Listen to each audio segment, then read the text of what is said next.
What is up, guys? It is Powerbang. Welcome back to another Clash of Clans video. Today we've got some Town Hall 10 action in store. Some of you guys have been asking me where the strategy guide video is on the top 3 or 4 attacks at Town Hall 10. It's still being built, waiting for content. I had 13 raids lined up, lost all of my replays. Clash of Clans deleted them in one of the previous maintenance updates, so that was a bit of a bummer, but we are ready to rock and roll today with some Town Hall 10 action that went down in our weekday war versus Power COC.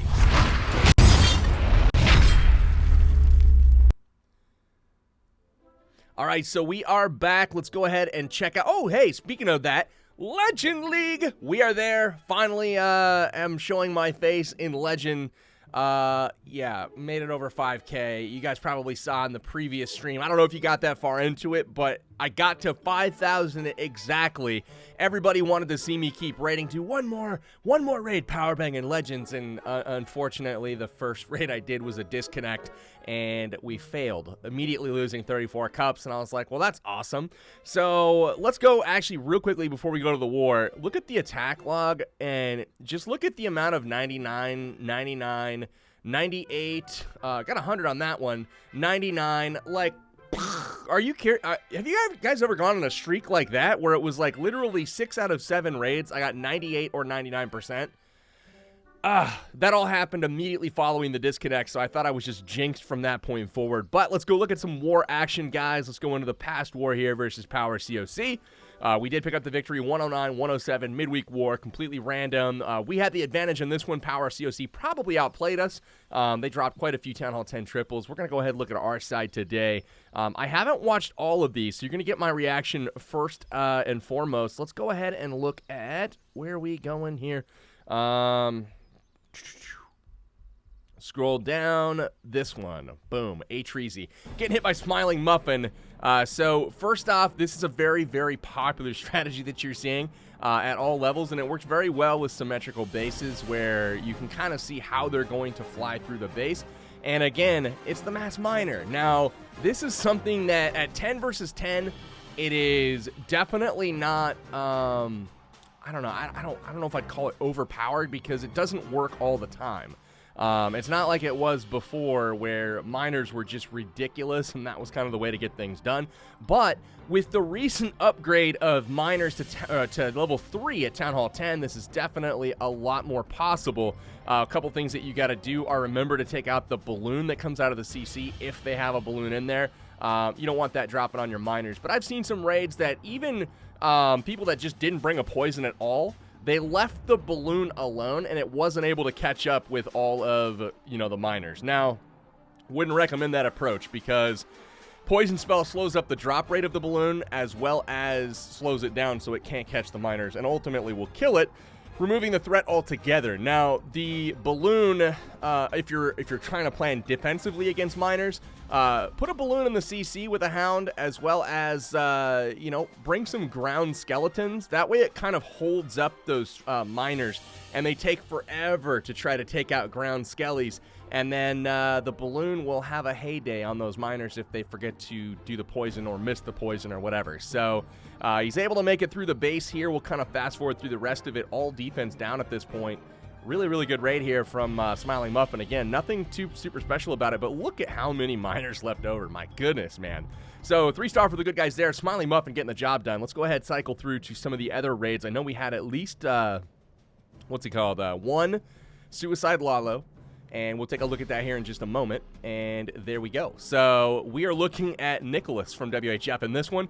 Notice the first thing, I'm going to pause the raid really quickly. First thing you want to take a look at, where are the air defenses in this base? And they are all over on this side, all 4 of them. Now, a lot of you might be thinking, why would they ever do that on defense? Well, it's a little bit different in some of the higher level wars as far as like base design, because if you put really obvious LaLoon pathing, it's pretty easy to 3-star, but not easy, that's kind of the wrong word, but it makes it very viable to 3-star a base with LaLo by just getting really reliable hound pathing and doing a rotational LaLo around the base. This is the answer to that, though. If you still want to use balloons, with the recent buffs that have gone for balloons, they're just super, super strong. And you're going to see that here. Test wall breaker goes down. You see that little bomb that it triggers? It's not out of the way. and it's not going to be mean anymore to the, you know, the other wall breakers that come in. So there they go, opening up the wall. The king, he's designed there to distract that archer tower so the archer queen can come in, take it out, and then you're going to see her probably use an early ability here. Nope, the troops were lured far enough away where she's got free reign on the Inferno. So here it is, early ability. She's going to snap over to the queen, and look at that, queen down as well. So queen gets 2 air defenses, an Inferno tower, and the enemy queen. The CC is dealt with as far as any concern for air. And look at the pathing created in this base. Now he's got a LaLo attack coming straight down this little thin strip, and really very few balloons are taken out. He's able to get all of them with 1 haste spell as well, so super job on that. Here's the Rage trying to get this this Expo taken out, and now that that's gone, this air sweeper can't harass him quite as much. So 1 balloon goes over there, he takes it out, and then the rest is just kind of you know, rotational LaLo. He misses the haste spell for the most part on the bottom side, but it doesn't really matter. He hits the second one, and at this point, let's pause it really quickly. You can see the free spell that's coming down right now. What you kind of want to look at is, if you're going to bring a heal spell, where are you going to need that heal, and will there be any Inferno Tower fire that's going to negate that heal spell? Now, he knew that he was going to take out this section right over here with his queen, so obviously the pathing is pretty certain. It's going to go in an L shape around the base, just like so, and going into this side over here, once the Inferno Tower is down, this is pretty lethal, having potentially an air sweeper fighting against him, a Tesla tucked in between 2 wizard towers, and whatever air traps happen to be over there. That is a really bad area. So you're going to see the free spell come down, and then as the balloons kind of get onto this Inferno Tower and they know it's going to go down, you're going to see the heal spell come down immediately following to keep all of these balloons alive. So Rage spell as well. There's the heal. And now as the wizard towers are locking on here, they are having a hard time doing anything to damage this balloon, and even some backside balloons coming in to take out the other defenses. So really, really nice job. It ended up being completely overkill, but you guys got the you know, the premise of that. You want to use your heal spell in an area that is not affected by the Inferno Towers and hopefully covers multiple splash defenses such as wizard towers. So other than that, just simply some cleanup here. Nicholas getting it done for WHF. Really liked the raid, and that is that. We'll move on to the next Town Hall 10 triple, which is Jeeper 5150. Let's see what he dropped here. We got those dragons. Love dragons at Town Hall 10. Love dragons at Town Hall 11 even, guys. Dragons are absolutely beast. I may be dropping a video on the drags here soon. Let me know in the comments if you'd like to see dragons at the upper Town Hall levels, because I think that they've gotten pretty strong, and they've kind of been flying under the radar. But we can change that. So wizards going in to create the funnel, and now you see the queen going down right now. Let's look and analyze the space really quickly.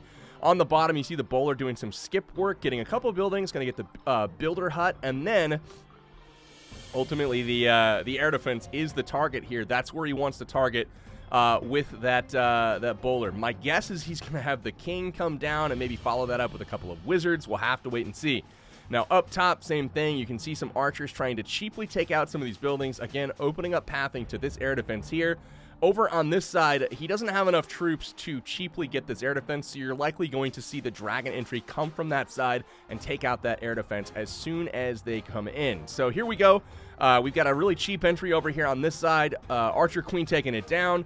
1 air defense in the win column there. So she's going to continue walking. I'm not sure whether to watch the top or the bottom here first. So we'll see what he does to take out these other air defenses. Now, an unexpected thing at the bottom happened. A Tesla popped on the outside, so we'll have to see how he deals with that and if he's still able to get down there. And exactly as expected, we've got the king followed by some wizards, and the goal here is have the wizards go on and lock on to this this air defense here. So as you can see, here they come. They're going to lock onto the king first, and then ultimately, once the king is down, the friendly king's going to move out of the way. They're going to take out this air defense. Now, on top, let's see what happened up there. There it is. The bowler is skipping. Okay, so this is super, super technical. But, guys, you can actually skip rocks from the bowler, 1 building to the next. So that is what's going down here. We know that the wizards are going to step up, but check this out. He's able to skip those rocks, and look at that. All the way down, and he doesn't quite get it taken care of, but get this. he was able to couple that with an earthquake spell to get it down super, super low, much closer than it would have been. And the goal normally is to have one bowler and then add that one quake spell in there, and it takes out the air defense for you. So you can see the Wizards cleaned up on bottom. They were able to go and get the air defense taken care of. So that's 2 air defenses. And we're waiting on the bowlers to possibly finish up a third. Here is the balloon on the top going to get the mortar taken care of, and there it is. So Dragon's actually coming in from the Queen side, and they're going to end up on the air defense. And now he's going to probably save. There's the third air defense going down. So beautiful, beautiful entry here from Jeeper. That was super technical on the top right. And now it's just a matter of keeping these dragons full health. You can see the heal spell used before they got into the range of the Inferno. 2 rages left, 1 heal left as well. So a lot of heal. He's going to use the rage coming in. And there is the balloons coming at the air defense. All air defense is taken down at this point. And here is the rage spell. The idea is going to be to get those dragons to push through, and then we've got 1 more heal and a rage. Here's the heal, keeping these balloons alive. Look at how close that was on their health. Holy cow. And then he's going to get into this last little section, all balloons up at full health. Man, what a rage, Jeeper. That was incredible. All kinds of destruction going down. The dragon's actually getting pretty low on health, but it doesn't matter, dude. These balloons, they're all full, and he uses that last little rage. He's able to take everything down, quickly move through the rest of this base. That is that, guys. So another very, very awesome attack here from Jeeper 5150. We've got 1 more Town Hall 10 raid to show off in this video. Let's go ahead and get to that right now. So far, we've seen the Mass Miner. We've seen the Suicide LaLo. We've seen the DragLoon.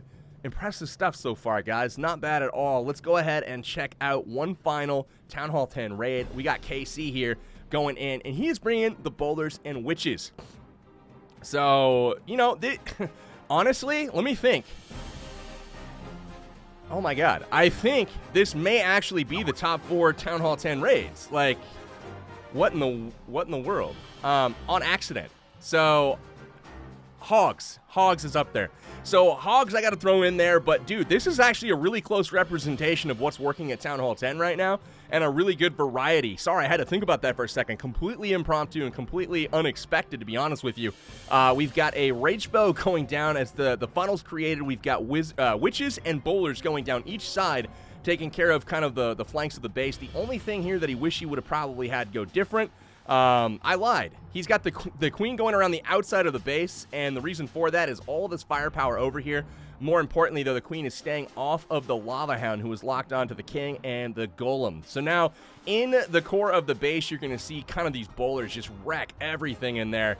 And then through the wall we go. The king going to be working his way through the wall, and hopefully at some point before he dies, they're going to get through there and take out the Inferno Tower. Other than that, no real threat in this base, as the queen can take out everything else, with the exception of the Wizard Tower over here. So as long as this Inferno Tower goes down, he does have the tanking needed in the core to take out the rest of this base. So everything's good to go pretty much at this point. KC absolutely smashes it. Again, this raid's a little bit iffier on success rates, but it can definitely work on the right base. And it's super effective. It's just more of a cross your fingers style approach that, the core gets what it should get. Man, really, really good stuff here from WHF in this one. Nice work, guys. That is 4 different Town Hall 10 style raids on this one. How to get 3 stars, I mean, you saw it here. If you guys are curious any one of these strategies, some really good examples here. Make sure you guys kind of rewind the video and go check those out again. On to the current war. We are rocking and rolling. WHF versus Bada Bing clan. This is like the 4th or 5th, like, really good war in a row for us. Perks of the CWL season, guys. When we're in season, all the clans have their schedules kind of lined up, so everybody's declaring back to back to back to back. We all get pretty good clans, so hope to see you guys do well on the battlefield, Bada Bing clan. Looking forward to it as always. That should bring me to mention that I am streaming tonight on, I believe, Twitch and YouTube, so make sure you guys come check that out. We're going to have WHF versus Bada Bing clan live. I will post the time in the description because I'm not 100% sure on that, but I'm going to upload this video right now. Check the time in the description. We will figure things out, and that is going to be that, guys. This is Powerbang. Stay tuned for the new outro. I'll see you guys in the next one. Make sure you guys like the video if you liked it, and sub and all that good stuff. I love y'all. See you guys soon. Peace.